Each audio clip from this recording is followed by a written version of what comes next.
Debate time now, because the average rent for UK homes outside of London has reached record highs of almost £1,300 a month. That is according to the property portal Rightmove. In fact, the overall stats are absolutely astonishing. Apparently, the average rental price per month in London is £2,600.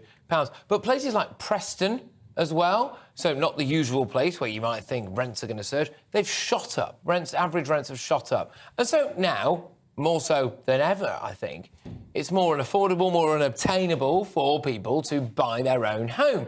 So I'm asking whether or not young people just need to give up on that dream, or actually, could young people buy their own home if they stop doing things like going out, smashing cocktails and smearing avocado on everything? Here to discuss this is Jason Reid, who's the head of global projects at Young Voices, and the former special advisor to Michael Gove, Charlie Rowley. Both of you, thank you very much. Charlie, where are you on this? Should young people just stop banging on about home ownership and maybe live their lives better, save a bit of cash and buy one day? Well, no one should give up on the prospect of owning their own home. You're absolutely right that, rents are going up. That's something that we all have to be wary of. But no, you're absolutely right. Young people should be able to hold on to that dream, because it is actually, if you look at people that do own their own home, their monthly payments in terms of a mortgage are far less now than renting.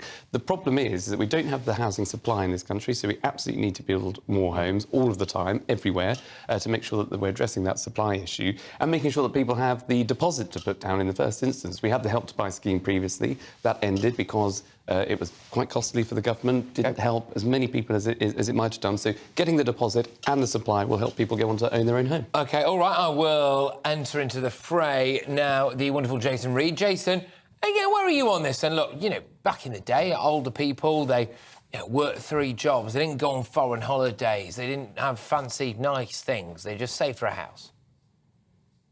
I'm afraid young people being unable to buy a house has got absolutely nothing to do with their spending habits. All the evidence shows that young people are partying less, drinking less, going out less than past generations. And yet they're further than past generations from buying a house, because the cost of housing has skyrocketed, both for buying and for renting. I'm one of those young people who has that dream of buying a house. And at the moment, it looks like it's going to remain a dream, because the prices are just stratospheric at this point. And we're seeing the result of that in the rental market. Of course, interest rates are squeezing a lot of landlords out of the rental market, as well as other obstacles put in place by the government, things like energy certificates and other taxes imposed, which means there's a lower supply of rental properties as well. And that means that people are struggling to get a rental property. We're seeing huge queues of 20, 25 people bidding for the same property. People ask for a year of rent up front, which, of course, the majority of people cannot afford. It's just not a pretty situation at all. The only way out of it is to build a lot more.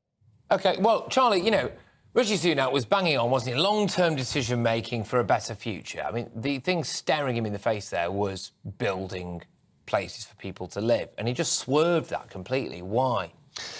Well, I think the conference was predominantly about taking the long-term decisions for the country, and that's focusing on things like HS2 that have been leaked, dealing with the education system, and other such announcements. It wasn't the packed conference full of policy announcements, but I think over time we will see more announcements being made, particularly on housing, because I think it is something that has blighted governments, Labour and Conservative, for decades. So making sure that Rishi, I think what he'll want to do is to make sure he's across all of the detail of all of the issues why we're not building enough homes, and see that through. One thing, Jason, that stands out to me is that predominantly, I think it was ever thus, by the way, younger people tend to be more likely to probably be a bit more left-wing and maybe a bit more in favour of open borders and mass migration and all of that stuff. Isn't the irony that if more young people wanted massive controls on migration, we might have more housing to go around?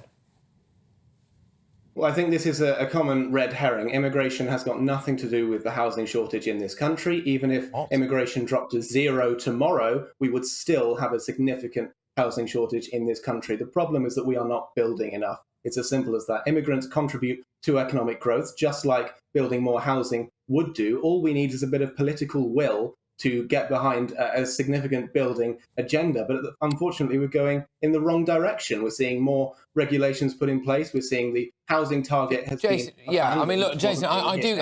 Yeah, we're a broad church here at GB News. I mean, with absolute respect, I can't let you get away with saying that mass immigration has had nothing to do with the housing shortage. I mean, they are living in houses, Jason. Yes, but that doesn't mean we should stop immigration in order to deal with the housing crisis. The two issues are not related. Immigration contributes a huge amount to economic growth, and there's plenty of other reasons why immigration is a good thing for the country as well. If nothing else, just the fact that I think it benefits us to have the best minds from around the world coming and wanting to live and study and work in Britain. What do you think of that, Charlie? Just in the sense of, let's say we allow another 500,000 people next year to come, and they're going to have to live somewhere. I mean, that surely is a pressure on the housing market. It absolutely is. It's just a fact. The more people you have in the country and the more housing, or the less housing that you have available. So we've got to make sure you get the balance between immigration to fill the jobs that are in the economy, but also making sure that you are encouraging local communities and local authorities to approve planning permissions in a sustainable way that doesn't put too much other pressure on other public services to allow local people to buy the homes that they need. Jason, would you slap a load of houses on the green belt then? What would you just paint the countryside grey? There are a load of thousands of sites in this country that are brownfield, that are ripe for development, that we are not developing. And the problem we've got is an incentive one. Other countries around the world are finding creative solutions to this. The Conservative Party of Canada, for example, is campaigning really hard on housing and has a huge polling lead, by the way. They want to effectively hold local government funding hostage and tell the local authorities, you've got to build houses in your area, in the most high demand areas, otherwise you won't get your funding. I think that's a great idea. At the moment in this country, it's too easy for people in local government to just block every housing project that comes across their desk and hope that someone else will fix the problem. And the result is nothing gets built and prices just keep going up. I wonder whether or not there's a problem with just the amount of places that people want to live now. So, dare I say it, people might shout at their TV screens now, but I think the world was a smaller place, maybe back in the day before social media, before the ease with which people can become global citizens, as it were. So maybe, Charlie, people were more inclined to live in Huddersfield, die in Huddersfield, OK? Whereas now, people might go, oh, well, I want to move to London. And so we end up with a situation where we have a huge population in a smaller concentrated area. And actually, maybe if we did, dare I say it, level up a bit more, that might help a bit with the housing crisis.